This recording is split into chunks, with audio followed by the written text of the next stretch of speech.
por tiempo. Muchas veces se dan de usuarios que se retiran de la empresa, y si es una empresa más grande, por ahí Recursos Humanos nos avisa, por ahí si es una empresa más chica, se fueron 4, 5, 6 empleados en los últimos 3 meses y nosotros ni siquiera nos enteramos.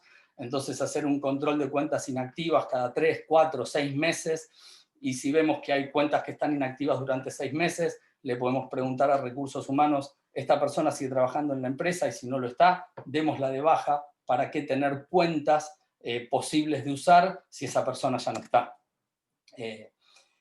GPO, las GPO son las Group Policies también que se aplican en estos servidores que estábamos hablando de control de acceso, y básicamente son políticas que nos permiten definir qué cosas y qué cosas sí y qué cosas no puede hacer un usuario en la red. Además de muchas otras cosas, podemos hacer controles de qué cosas puede hacer en determinado software, en el navegador, la configuración del navegador. Hay muchísimas cosas que podemos manejar centralizadamente a través de estas políticas, y todo lo que podamos mantener centralizadamente es más fácil de controlar. Como siempre, y vuelvo a lo mismo, tener los log habilitados en los servidores, las auditorías de seguridad, todos los sistemas operativos, Linux, Microsoft, todos los sistemas operativos nos permiten tener auditorías de seguridad, habilitémoslas y revisémoslas. Si hablamos de los servers, vamos a tener que hablar también de las workstations. Nuestra workstation es la herramienta que tenemos, que nos da la empresa para poder trabajar y poder acceder a los recursos que la empresa nos da. A veces parece menor el tema de darle seguridad a la workstation, pero créanme que no. Muchas veces el usuario no es tan cuidadoso como debería, y tenemos que encargarnos nosotros de cuidar lo que él no es capaz de hacer. No por mala voluntad, sino que muchas veces puede ser por ignorancia en el buen sentido. Cuando uno no conoce de un tema, a veces no sabe cómo actuar ante ese tema. Todos sabemos que somos ignorantes en muchísimas cosas.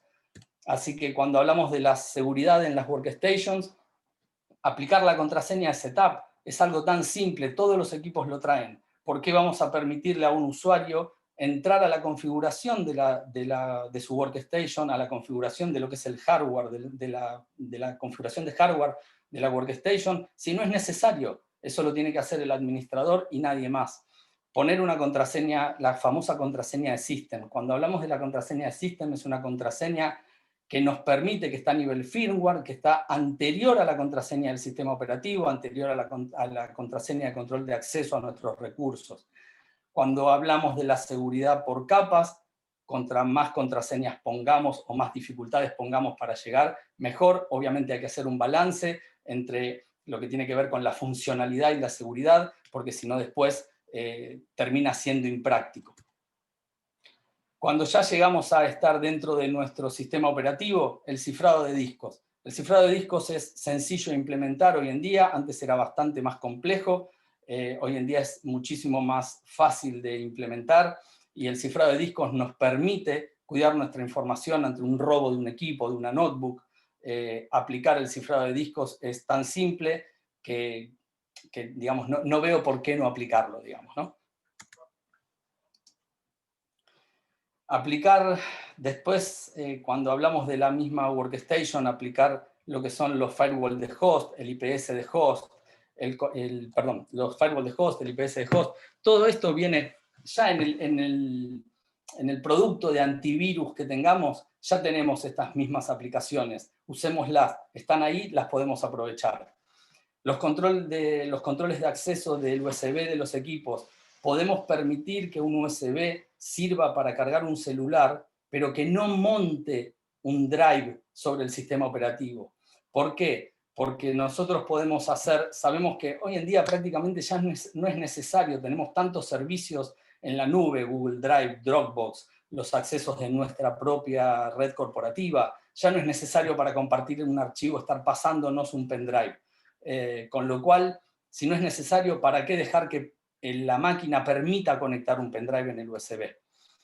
Y bueno, y hacer un control periódico de los usuarios administradores. Muchas veces cuando hablamos de entornos un poco más grandes, la gente de tecnología, la gente de Service Desk, deja que un usuario determinado, un usuario local del sistema operativo, sea administrador. porque no le andaba la aplicación tal, y si no lo pongo como administrador a José, cuando arranca su equipo no le permite usar la aplicación. No, es posible siempre dar los permisos que correspondan. Son muy poquitos casos los que tenemos que posiblemente dejar que un usuario sea administrador. Y si son tan poquitos, los podemos tener controlados y saber que esos usuarios son administradores y por qué. Tenemos scripts que podemos correr desde la red en forma centralizada, que nos permite poderlos correr una vez por mes, cada 2, cada 3, cada 4 meses, y saber qué usuarios administradores hay locales en los equipos para poder después ir y sacarlos si no son necesarios de usar. Cuando hablamos también del usuario y hablamos de la seguridad de su workstation, generalmente también nos proveen de teléfonos celulares. Voy a tratar de ser rápido en este aspecto. Digamos, el tema de los teléfonos celulares, cuando el celular está provisto por la empresa, obviamente no podemos hacerlo en el celular personal de cada uno de nuestros usuarios. Si él tiene su celular, lo usará como él quiera, pero si es un bien de la empresa que lleva datos de la empresa, tenemos que asegurarlo, manejar el control de acceso a ese equipo, asegurarnos que tenga una contraseña fuerte, habilitar el ID biométrico. Todos los celulares actualmente tienen un ID biométrico, mantener una configuración estandarizada. Todos nuestros celulares tienen que entregarse a los usuarios con una configuración estandarizada, que todos tengan los mismos accesos y los mismos cuidados. Tener un control de borrado de los datos de ese celular, ya sea local o remoto, ante el caso de pérdida del celular o de robo. Poder aplicar antivirus en los celulares y las tablets. Existen los antivirus para los celulares y las tablets. Los celulares también se infectan con malware. Hace poco, bueno, ha habido una noticia con infección de celulares en Android con la aplicación de Minecraft. Así que los celulares también se infectan.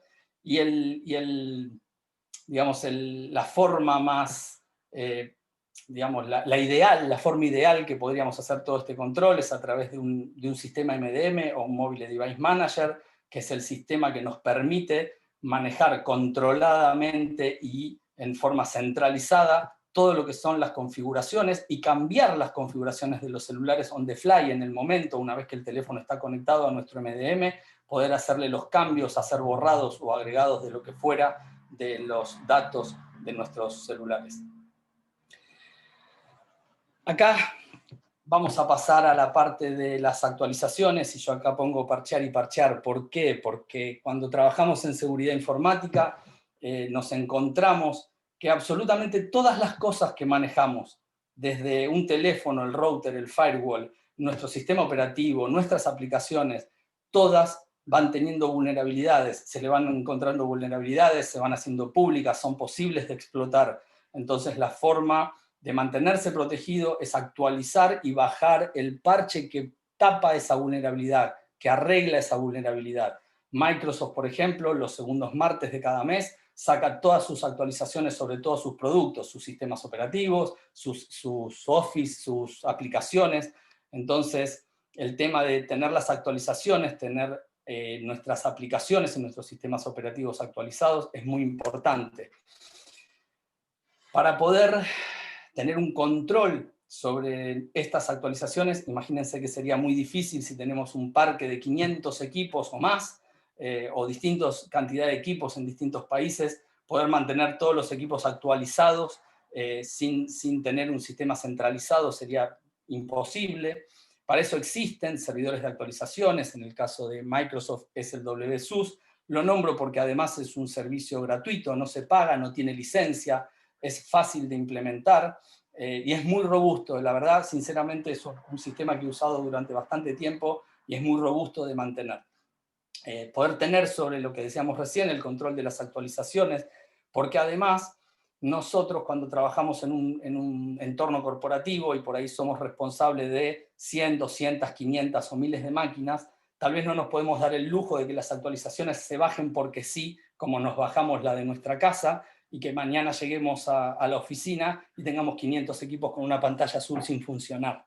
Entonces, tener ese control de las actualizaciones, tener grupos de prueba, que nos permite el servidor hacerlo, tener un grupo de prueba donde podamos primero poder probar esas actualizaciones que salieron nuevas, ver que funcionan y a partir de ahí escalar esas actualizaciones al resto de los equipos. Podemos escalar haciéndolo en un grupo más grande de máquinas que tenemos cercanas, en un grupo de máquinas de todo nuestro edificio, hasta poder escalar en un grupo de máquinas que tengamos en distintos países, pero ir haciendo en forma controlada. Lo mismo para los usuarios móviles, las notebooks. Si nosotros tenemos una notebook que durante 2 meses, 3, 4, no se conecta a la red de nuestra empresa, igualmente podemos controlar la forma de mantenerla actualizada. Tener un ciclo de parches, mantener un ciclo de parches, estar informado acerca de los parches que van saliendo para las aplicaciones que nuestro entorno maneja. Manejar también los parches de terceros. Yo comentaba recién el producto de WSUS, este producto gratuito de Microsoft, que nos permite manejar solo las actualizaciones de Microsoft. Tenemos otro tipo de aplicaciones, como nuestros navegadores, el Chrome, el Firefox, donde también tienen vulnerabilidades y también tenemos que parchear esos navegadores. Poder mantener la mayor cantidad de aplicaciones que tengamos en forma actualizada nos va a dar un entorno más seguro. Poder manejar esos parches de tercero. Existen productos que lo hacen, hay productos de distintas marcas que lo hacen, inclusive existen algunos add-ons que no son de Microsoft para SUS, que también permiten manejar parches de terceros. Manejar las actualizaciones de los equipos de red, el firmware. Muchas veces tenemos equipos de red que se tornan vulnerables ante una vulnerabilidad que se encontró y que se hizo pública. Pueden hacernos una denegación de servicio, dándonos de baja nuestro router frontera, pueden entrar a nuestro firewall y cambiar cosas si nosotros no estamos atentos a las vulnerabilidades y mantenemos los sistemas operativos de los equipos de red actualizados. Y como siempre, tener un informe mensual. Si nosotros le bajamos las actualizaciones a 500 equipos y a otros tantos servidores, saber qué servidores actualizaron, cuáles dieron error, cuáles habrá que ir a actualizarlo a mano porque no se pudo, porque hubo un problema, porque ese servidor tuvo un problema en su sistema operativo, porque esa máquina tuvo un problema en el sistema operativo. Tener un informe que nos permita mantener el control de esas actualizaciones también es muy importante. Tener un antivirus centralizado. Vamos con lo mismo que decía recién con las actualizaciones. Todo lo que podamos centralizar y controlar en forma centralizada siempre nos va a dar un mejor control. Entonces, tener un antivirus centralizado, al igual que el servidor de actualizaciones, donde podamos tener una configuración general, lo mismo que decía para los celulares, una configuración que esté homologada para todos los equipos que nosotros tenemos y que todos tengan el mismo cuidado. Y por supuesto, dividir ese cuidado en la importancia que tiene ese servidor, ese equipo, perdón. No es lo mismo el cuidado que tenemos que tener con un servidor que el cuidado que tenemos que tener con una workstation. Por ahí a un servidor se le hace un análisis diario o cada 2 o 3 días, y a una workstation con darle un análisis completo de lo que se llama un full scan semanal está más que bien, y nos permite mantener segura esa workstation.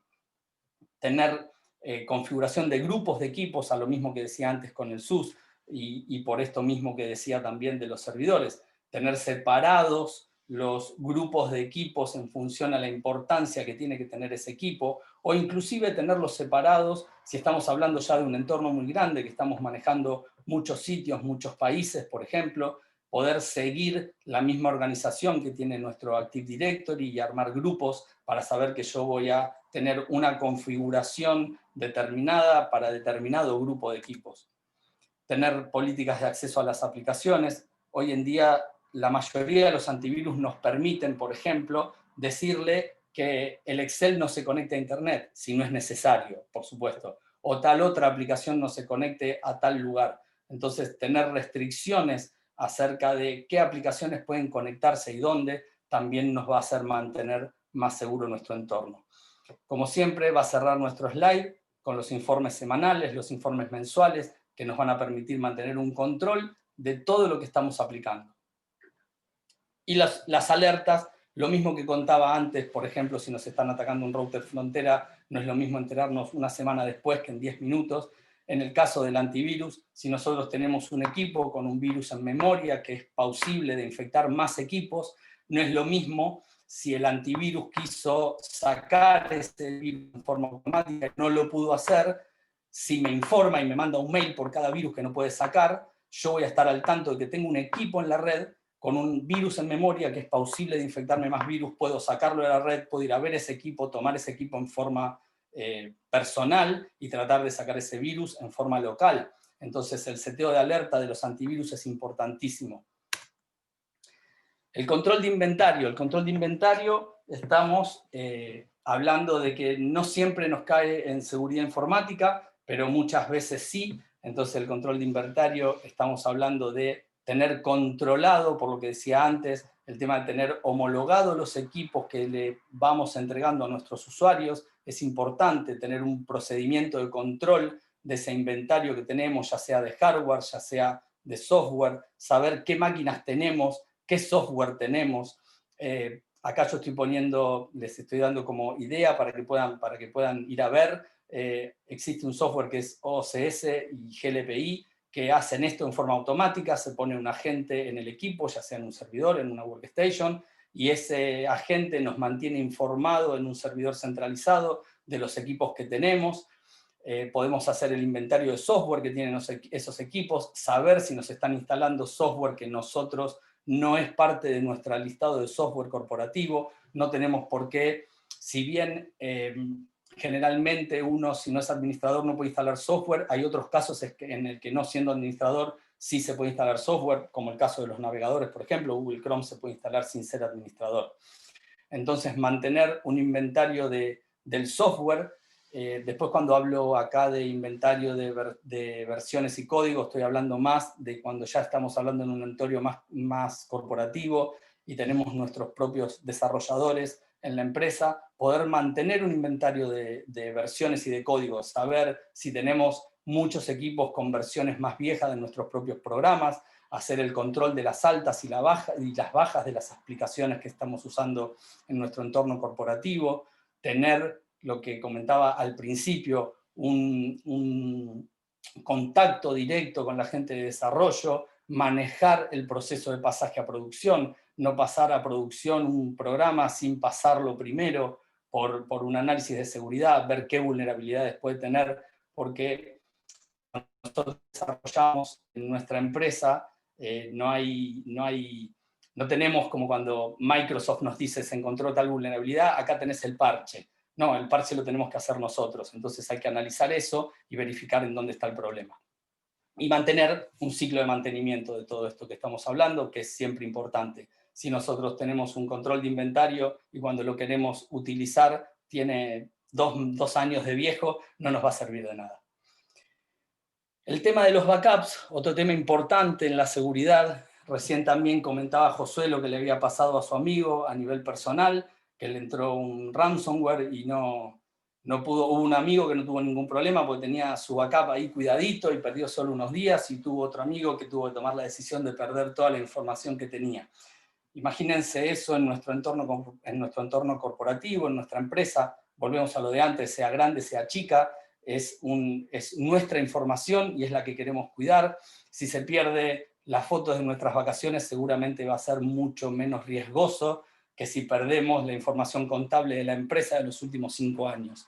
Entonces, cuando hablamos de backup, tenemos que tener una política de backup que nos diga de qué quiero hacer backup. Porque cuando empezamos a hablar de entornos más grandes, hacer el backup de nuestra notebook es muy sencillo, lo hacemos a un equipo externo, lo hacemos en Google Drive. Cuando tenemos que hacer backup de muchos teras de información, ya no es tan sencillo. Entonces, tengo que definir bien qué es lo que voy a querer backupear, porque económicamente me va a ser imposible backupear absolutamente toda la información de todos los equipos que existen en la empresa. Entonces, quiero saber de qué voy a hacer backup, en qué medios voy a hacer backup. No es lo mismo, como decía recién, si tengo que hacer backup de 1 giga de información y si tengo que hacer backup de 30 teras de información. Saber si voy a backupear en discos, en cintas, si me es más viable y económico hacer backup en la nube, qué política de retención voy a tener sobre esos backups, es decir, dónde voy a guardar esos backups, cuánto tiempo los voy a guardar. Generalmente esto viene atado a las normativas legales. porque generalmente, hablando acá, por ejemplo, de Argentina, nosotros tenemos una normativa que nos obliga a guardar durante los últimos 10 años la información contable de las empresas, porque la puede pedir el fisco, entonces uno está obligado a guardar esa información. Entonces, si uno tiene que guardar su información por 10 años, hay que ver qué información voy a guardar por 10 años. No me es necesario guardar los mails de un usuario de los últimos 10 años, si hace 10 años que trabaja en la empresa, porque voy a estar desperdiciando un montón de dinero en guardar datos que no me son útiles. La clasificación de la información a la hora de hacer backup es muy importante. Y bueno, obviamente haremos backup de lo que nos haga falta de los servers, de las workstation también, de los celulares, de nuestras tablets, de todos los dispositivos que puedan tener algún tipo de información importante para nuestro entorno. Ahora se puso muy de moda, perdón si no estoy haciendo ni siquiera una pausa y voy muy rápido, pero sinceramente poder poner toda la información que quería contarles en menos de una hora, necesito que sea así de rápido, espero sepan disculparme y después, bueno, me harán las preguntas que necesiten.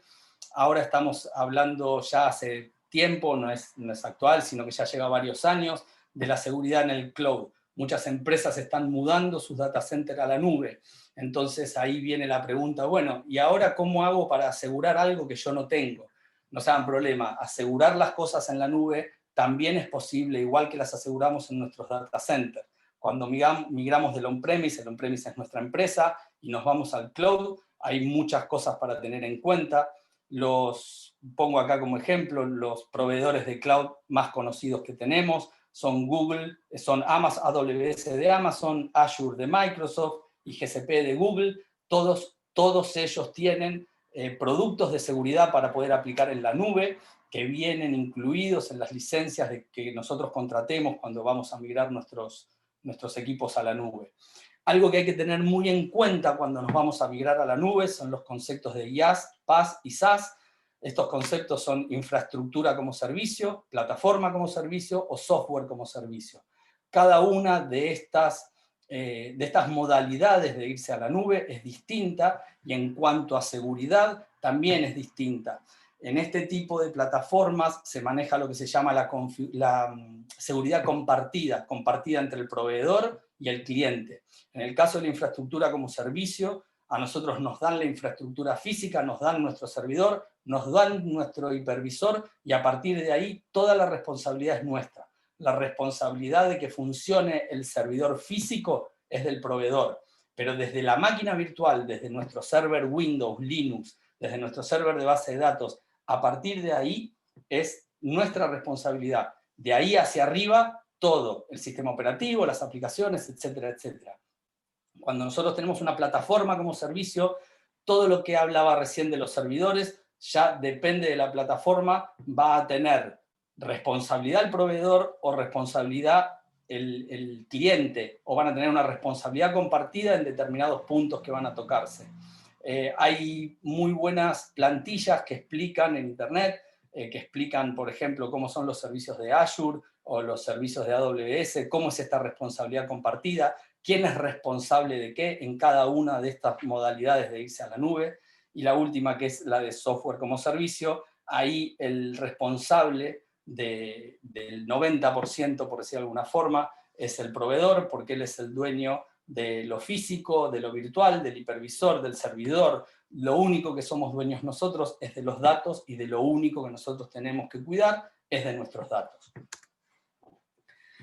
Cuando nos vamos a la nube, también podemos aplicar nuestros firewall, si hablamos de servidores web, nuestros firewall para aplicaciones web, existen virtuales, así como los UTM, que también existen virtuales, y se pueden poner, así como tenemos un appliance hoy y podemos tenerlo en nuestro data center, también lo podemos tener en forma virtual y manejarlos nosotros desde nuestro control, inclusive cuando nos vamos a la nube. Por supuesto, siempre que vamos a la nube, lo más importante a nivel negocio y no técnico es tener nuestros SLA, que son nuestros acuerdos de niveles de servicio, donde vamos a acordar con el proveedor cuáles son los niveles de servicio, cuánto tiempo puede estar dado de baja ese servicio, cuáles son las las penalidades que va a tener ese proveedor por tener de baja ese servicio, porque si ese servicio está de baja, también me perjudica a mí, a mi negocio. Entonces, tener mucho cuidado con los contratos de los SLA, los contratos de las responsabilidades entre el cliente y el servidor. Y acá cuando yo recién decía que cuando uno se va a una plataforma como servicio, el responsable de toda la capa primaria es el proveedor y nosotros somos responsables de nuestros datos. Puse acá como ejemplo que viene ahora, la plataforma de Office 365, que es una plataforma en la que muchos están migrando a la nube, el tema de llevar tu servidor de correo a la nube.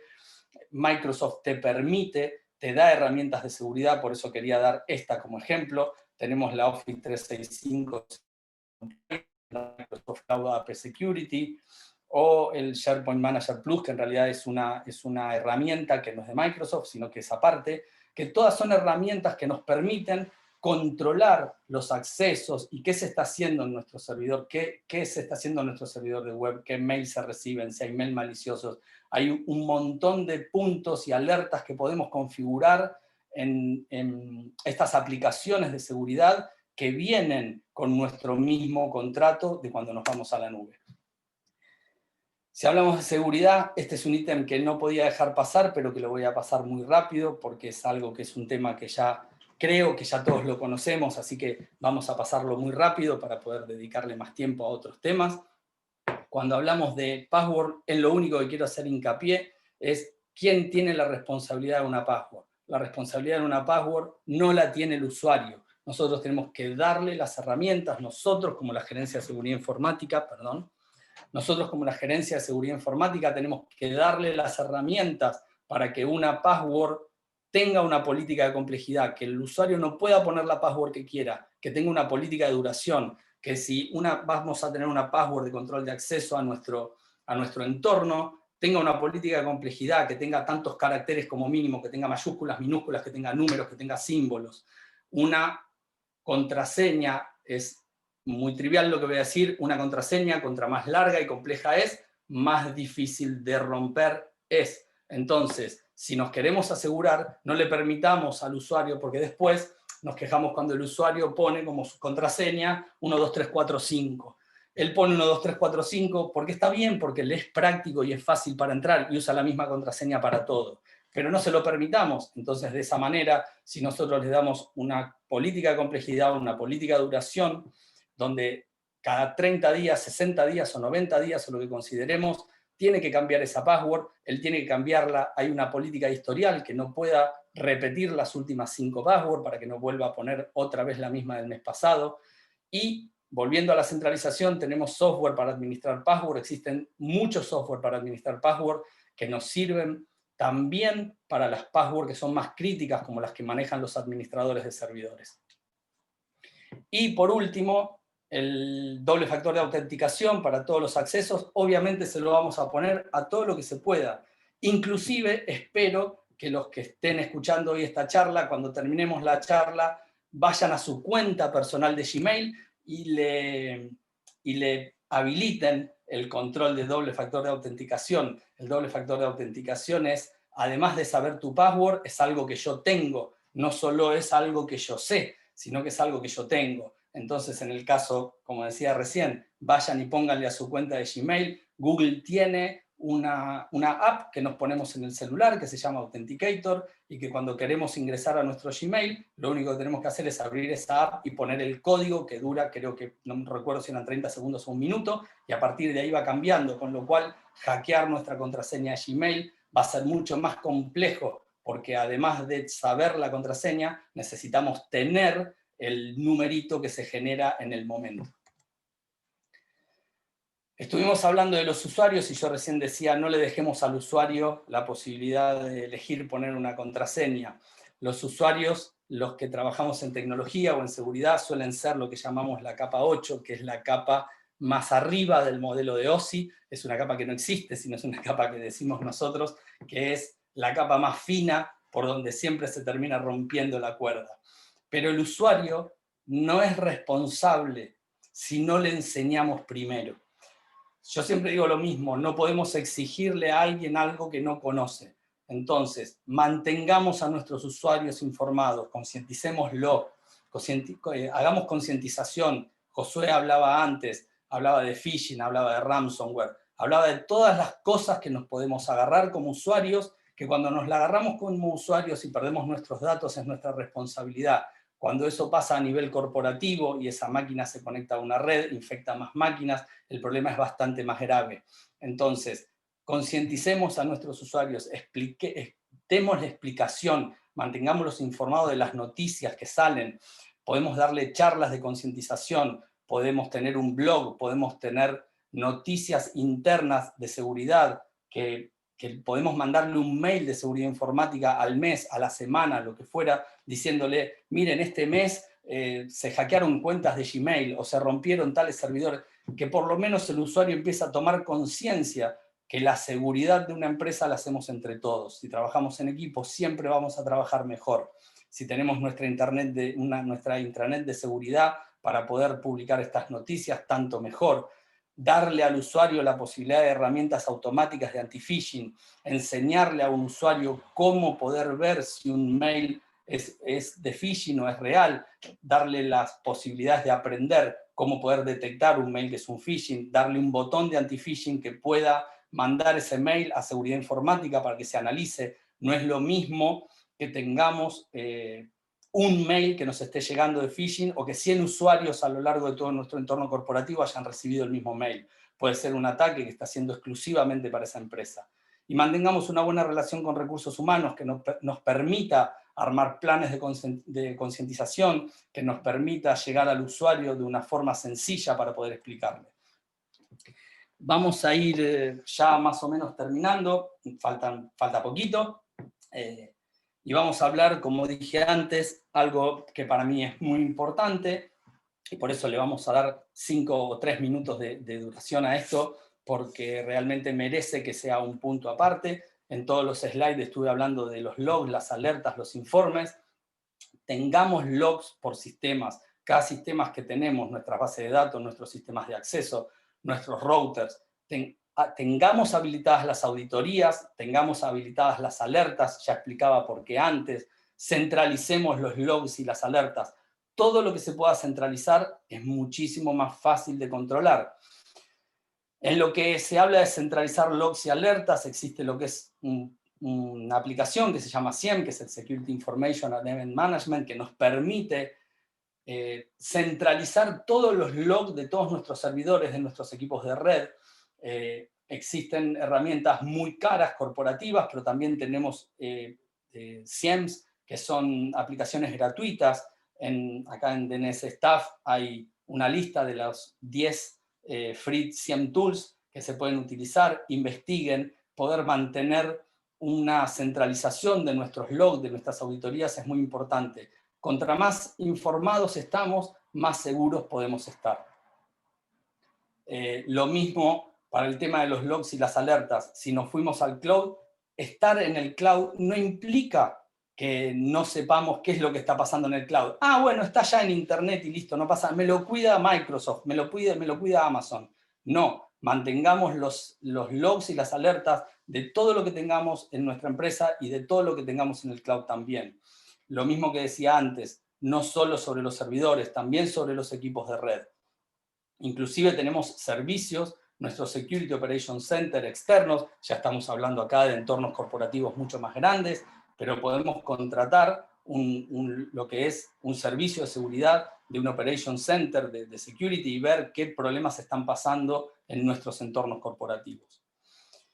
Respuestas a incidentes. Las respuestas a incidentes son un poco la continuidad de lo que hablábamos antes. ¿Qué pasa cuando tenemos un incidente? Todo muy bonito, tratamos de controlar todo, pero en algún momento siempre va a haber algún incidente que pueda pasar, un usuario que pinchó donde no debía, un problema que hubo, un virus que entró en la red y que el antivirus no pudo parar, o lo que fuese.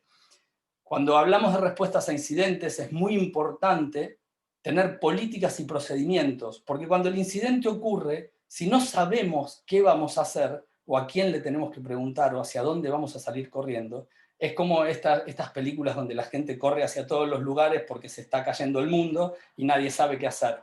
Entonces, si tenemos políticas y procedimientos para tener un control sobre un incidente posible, vamos a poder dar una mejor respuesta.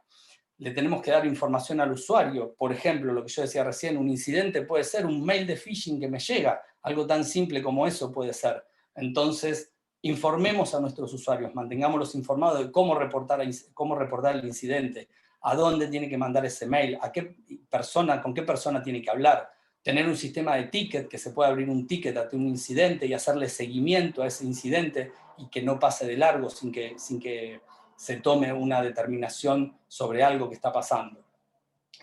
Y bueno, y lo último sería que si ya tenemos la posibilidad de tener un equipo de respuestas a incidentes dentro de nuestra empresa, quiere decir que ya estamos trabajando casi en un entorno ideal en el que realmente, por lo menos en Latinoamérica, hay muy pocos.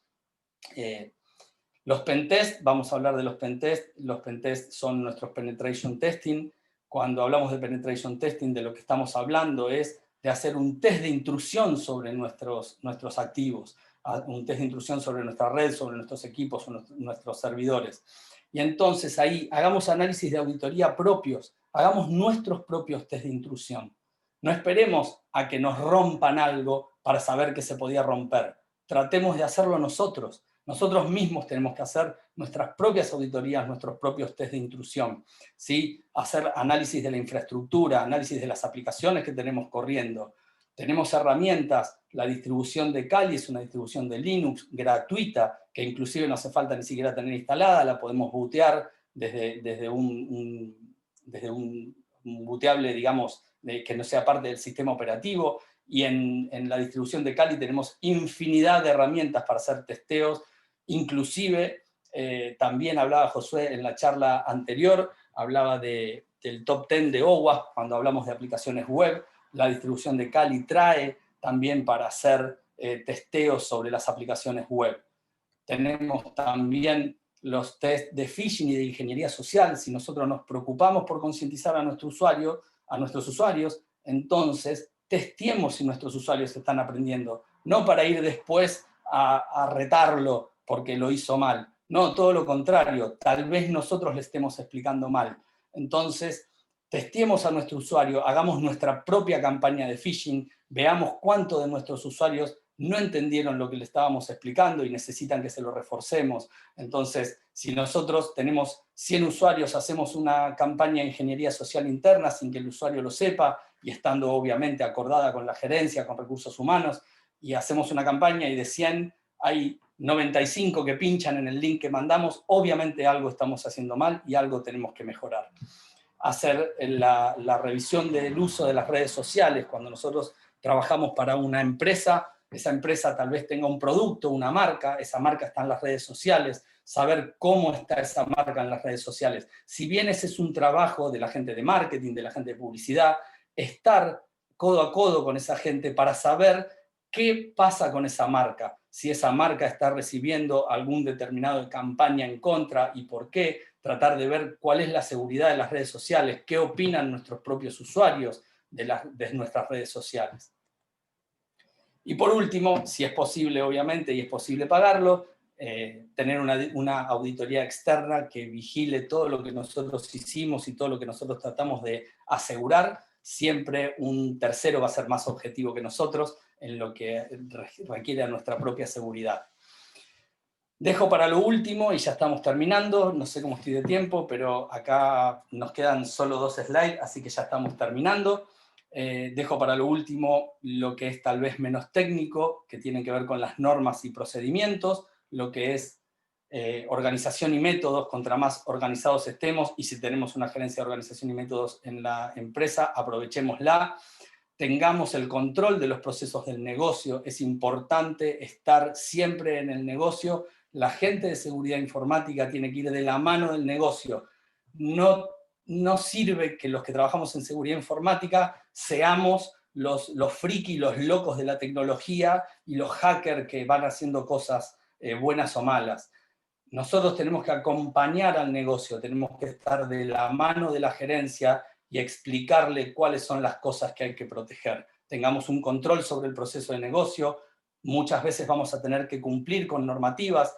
Yo ahí puse como ejemplo BCRA, particularmente en Argentina, es el Banco Central de la República Argentina, tiene normativas específicas de trato de datos. PCI es el estándar de las tarjetas de crédito en la que tienen que cumplir la mayoría de todas las empresas que tienen que cumplir con PCI, que se manejan con tarjeta de créditos.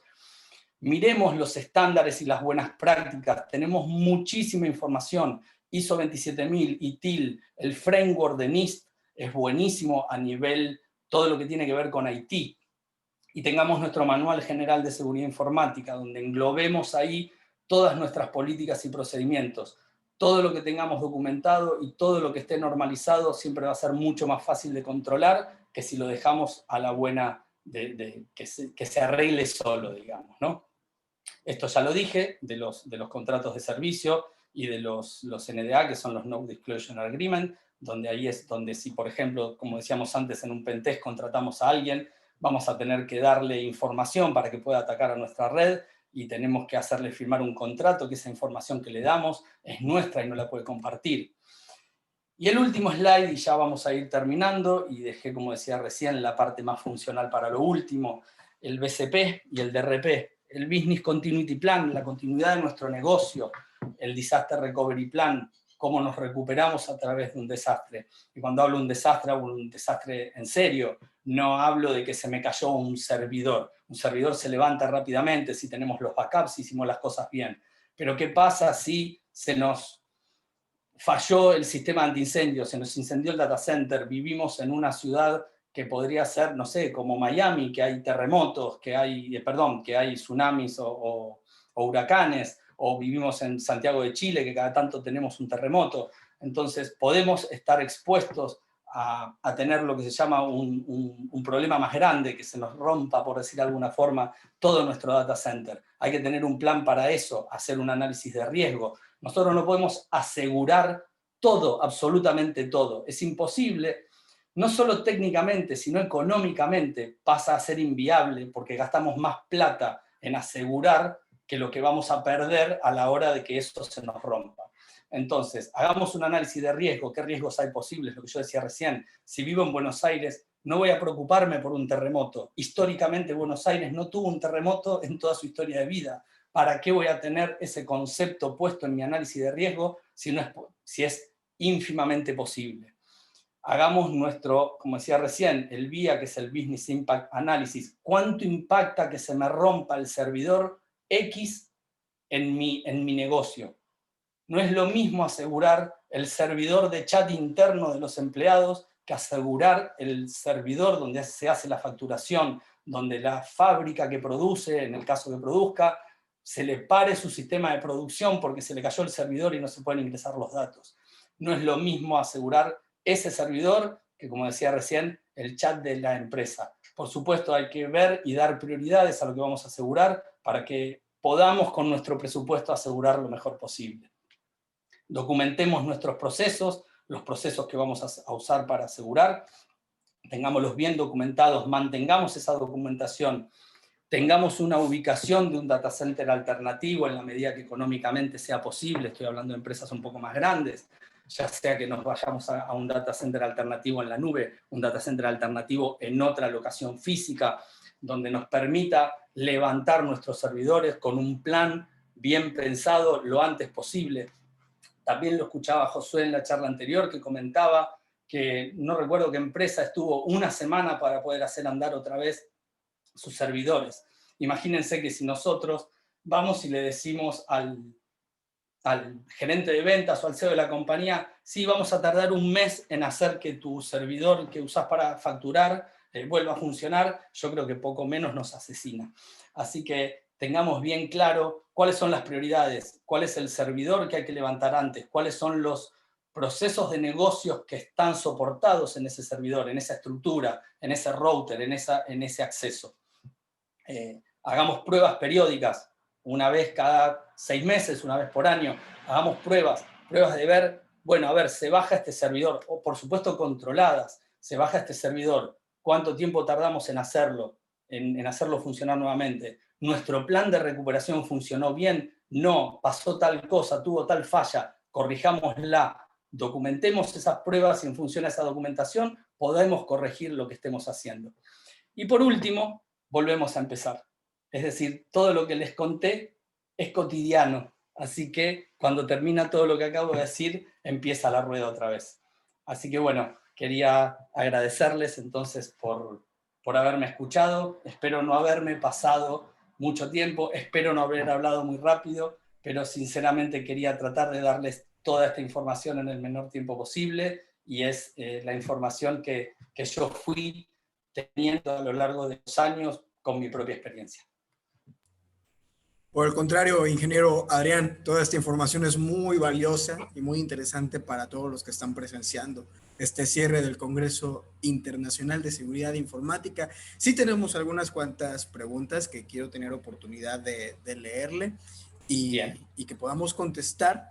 La primera pregunta viene de nuestra fanpage de Facebook de Universidad Docens. Uno de nuestros usuarios nos comenta lo siguiente: ¿considera que es bueno actualizar o cambiar mis sistemas de seguridad de mi empresa para poder estar más seguros? Y si es así, ¿cada cuándo debo de hacer esto? En realidad, no termino de entender a qué se refiere con su sistema de seguridad, pero no importa. O sea, el tema de tener actualizado, si estamos hablando de un entorno, el que fuese, tomemos como ejemplo, no sé, un servidor o un equipo de red, algo más chiquitito. Pero si nosotros sabemos que ese equipo de red tiene una vulnerabilidad, esa vulnerabilidad hay que ponerle el parche que tape esa vulnerabilidad, porque si no, estamos expuestos. Entonces, actualizar sí es aconsejable, y hacerlo con criterio y haciendo las pruebas correspondientes antes de estar actualizando en producción, así nomás.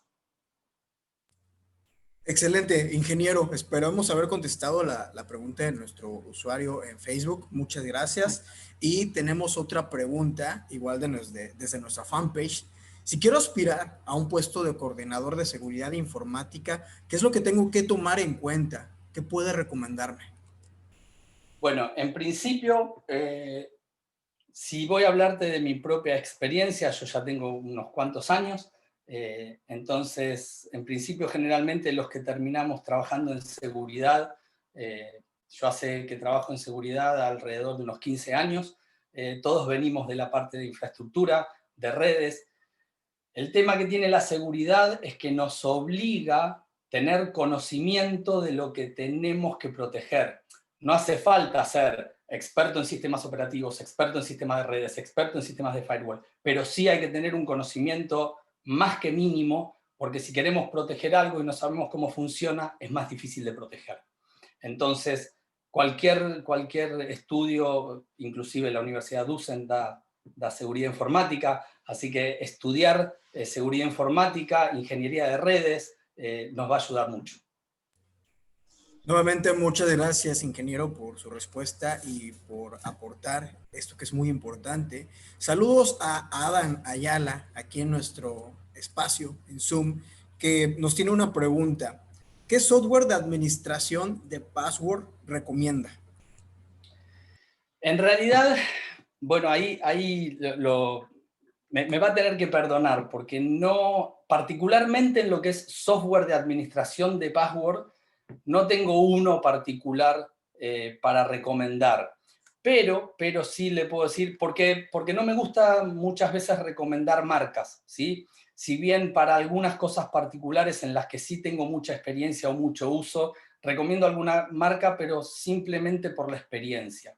En el caso de las administraciones centralizadas de password, y como en cualquier otro tipo de cosa que uno quiera ver o qué sistema implementar, le recomiendo que busque el cuadrante de Gartner, que en el cuadrante de Gartner va a tener una buena información acerca de los sistemas en general, no solo del sistema de password, pero si él busca en el cuadrante de Gartner sistemas de password, va a tener ahí, sistemas centralizados de password, va a tener una buena información en función de cuáles están mejor posicionados en el mercado. Y no hablo económicamente. Muchísimas gracias nuevamente, ingeniero. Por último, uno de nuestros usuarios en nuestra fanpage de Universidad Docens en Facebook nos comenta: en mi país existe siempre la controversia de los navegadores por internet dentro de las empresas. me gustaría que mencione cuál es el menos vulnerable. Si nos puede mencionar de qué país es, nos ayudaría mucho, pero es la pregunta que dejó el usuario aquí en Facebook. Bien, en realidad, si estamos hablando de los navegadores conocidos, Internet Explorer, bueno, ahora ya se llama Edge, o Firefox, o Google Chrome, que serían, si tomamos los tres más conocidos, cualquiera de los tres, digamos, tienen sus configuraciones de seguridad. Y por lo menos para mí, en lo personal, no es un problema de cuál es más seguro. Yo en lo personal uso Firefox y uso Google Chrome, pero los tengo, digamos, ajustados en sus configuraciones de seguridad, ¿sí? Lo importante es ajustar nuestras configuraciones de seguridad de las cosas que usamos. Si hablamos de cosas personales, ir a la parte de privacidad y de seguridad de nuestro navegador y hacer el ajuste correspondiente de las cosas que no vamos a usar. Pero no es por usar uno u otro. Generalmente uno decide más usar uno u otro por rapidez, por decir de alguna forma. Todos los navegadores tienen sus vulnerabilidades y muchas veces, si uno lo ve, y yo decía antes tener en cuenta los parches de terceros, todos los meses salen vulnerabilidades, todos los meses salen vulnerabilidades para Chrome, para Firefox, para los navegadores de Microsoft.